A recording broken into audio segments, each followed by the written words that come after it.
Hey, good day, everybody. Welcome to another episode of Andrew's Life. This is part 2 of the Southside of Terre, Indiana. Now, in the last video, I showed you guys some parts of the south of the Terre Haute that were, I'll just say, a little nicer. Like some of the city nicer communities. Not that other parts of the city aren't nice, but for those of you that are on a tighter budget, this video is gonna be just kind of show you guys what I was talking about on my last video when I talk about the street numbers, how you go up in the street numbers. The more fluent the community, the lower you go in the street numbers, the less fluent the community. So this video is going to be to show you guys what I'm talking about. And it's going to also be for those of you that are on a tighter budget and you're wanting to live in the south end of Terre Haute. I mean, right now I'm on South 25th.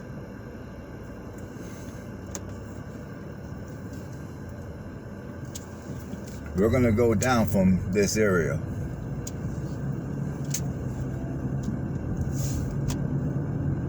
Now, of course, you'll probably see pockets of this side of town as I go down in the street numbers to where the community might be somewhat upscale.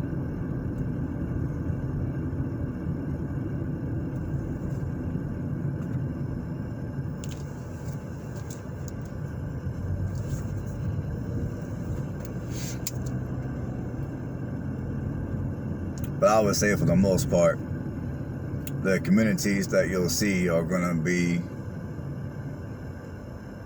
the quote-unquote working class.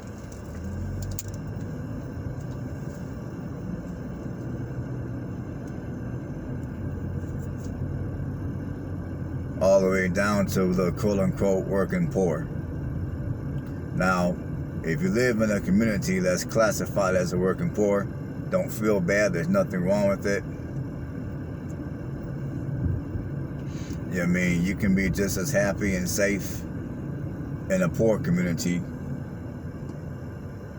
as you can in one that's more affluent. Because like I keep on trying to tell you people, it's all about your mentality. It's all about how you carry yourself.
See, right now I'm driving down South 19th here in Terre, Haute, Indiana.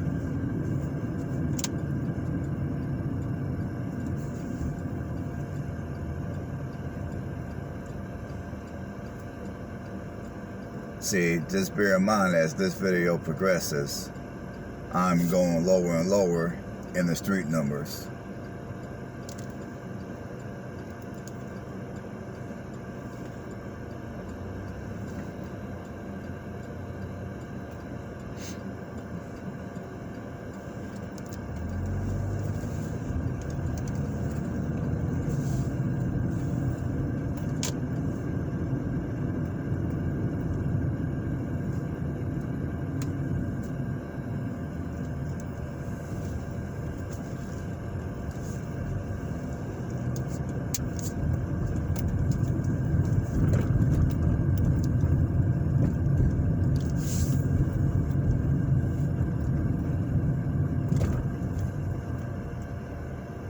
Now I'm on South 18th.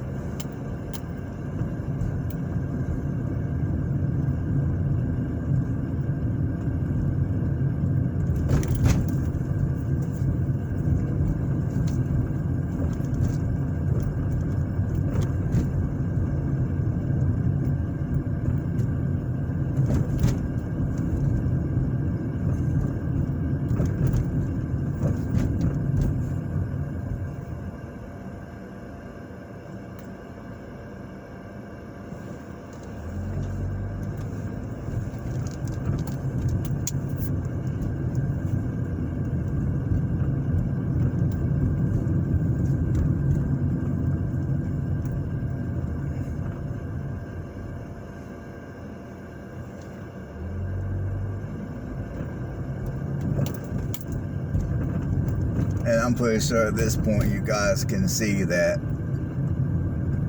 a lot of the houses are much older. The yards aren't as well kept.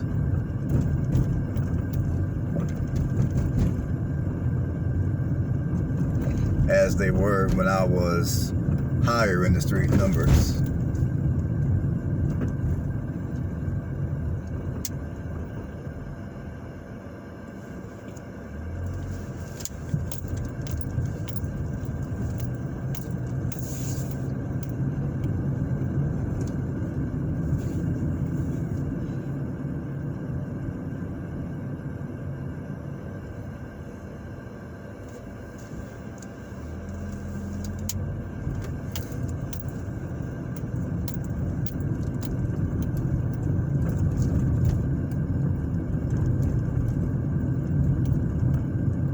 And just as a side note, for all you investors that are looking to become a landlord, I mean, personally, as I told you on the video that I made in East Cleveland, and I think I may have said this on one other video,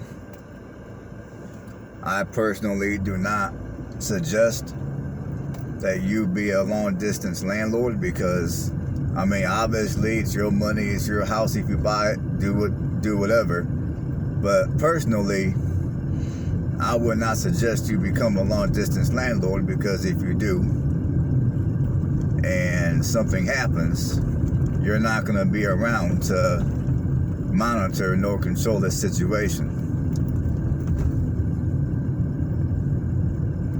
The only time that I would even consider trying the whole long distance landlord deal is if I knew definitely that I had somebody on the grounds in that local area that I was able to trust to look after my properties.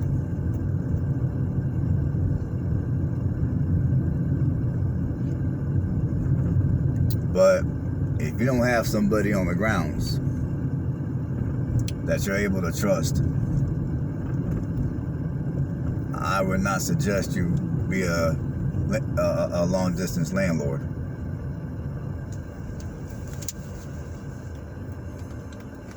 If you're from, let's say, California, and you're looking to be a real estate investor, you would actually be better off buying a house, getting some people to fix it up, and then selling it. You would be better off just straight up flipping a house as opposed to becoming a landlord if you're not from this area, or if you're not living within a couple of hours of this area.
See, now I'm getting ready to drive down South 16th.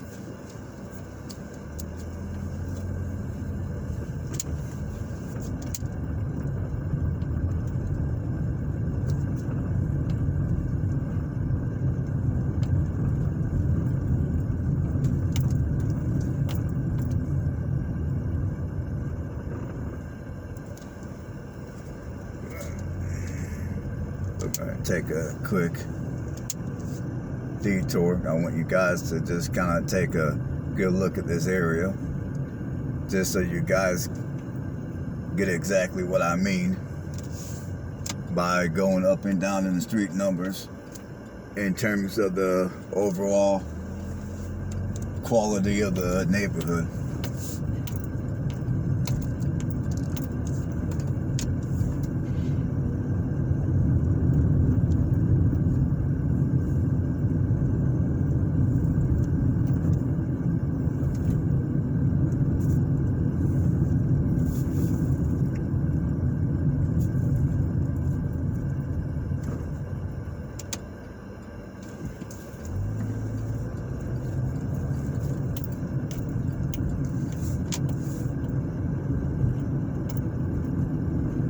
Alright, now we're going to the 16th again.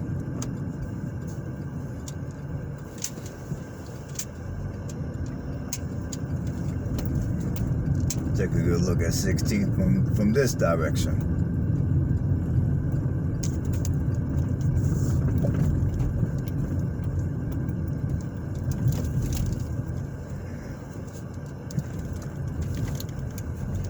Now we're getting ready to go on 15th, South 15th.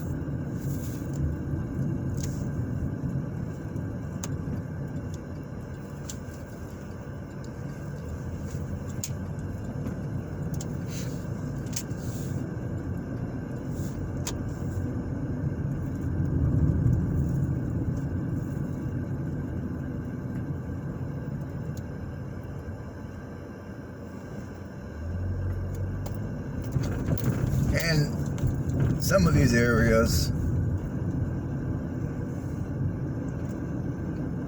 that I'm driving through right now, I mean, you'll find pockets around here that look okay.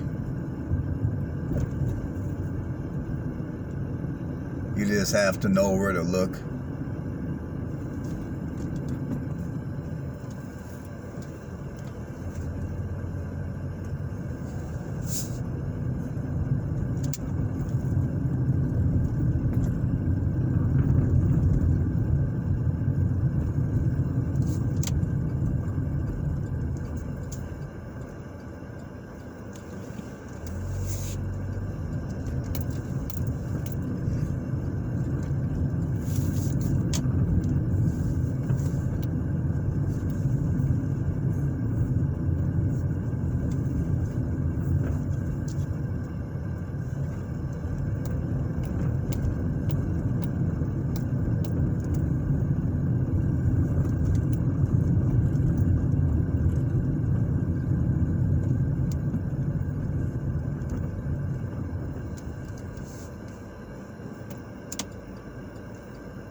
Now I will say that some of these areas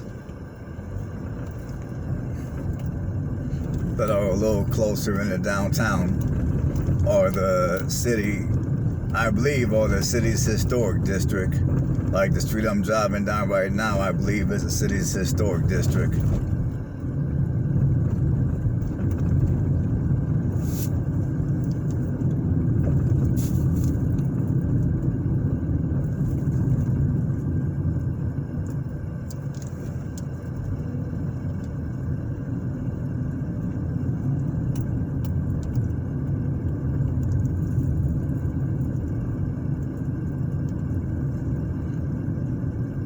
So there's a few streets here that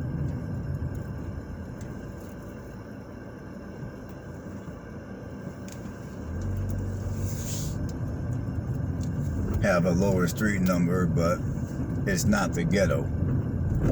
Like the street I'm driving down right now, I believe is part of the city's historic district. Just by looking at the houses.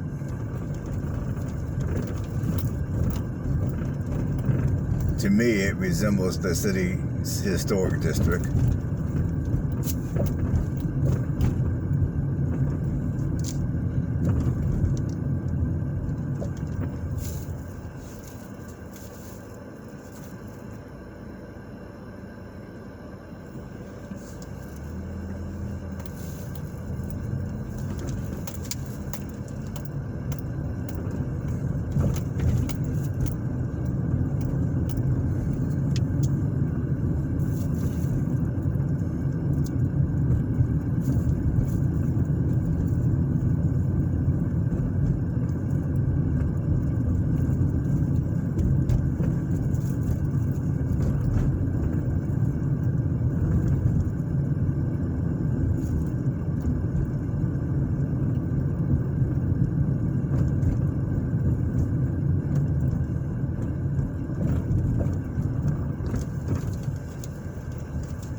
right now we're getting ready to get back into some of the lower income areas of the city.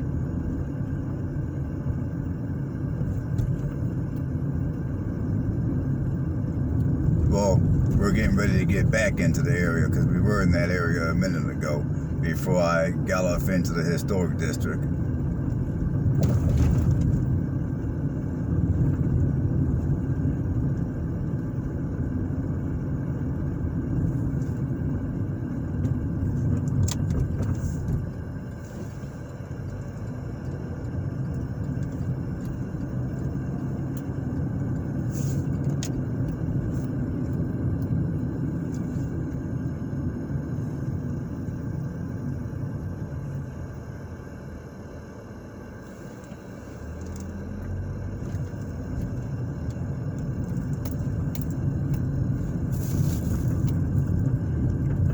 Now this street that I'm driving down right now, which I believe I'm on, give me a second here. This is South 9th. I mean, this street ain't that bad.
And just as a side note, there are a couple of jobs around here that do have now hiring signs posted in front of their building. So for those of you that are looking into moving to Terre Haute for whatever reason, there are jobs here to be had in Terre Haute. I mean, the economy here is not as strong as other parts of Indiana, such as Indianapolis or Fort Wayne. However, there are jobs to be had here in Terre Haute, and the housing prices here are relatively low.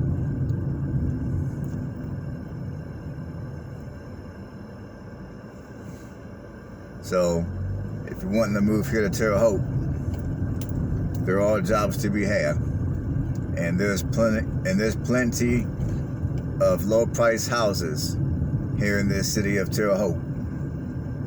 And you will find the majority of lower price houses either on the north end of the city or on the south end.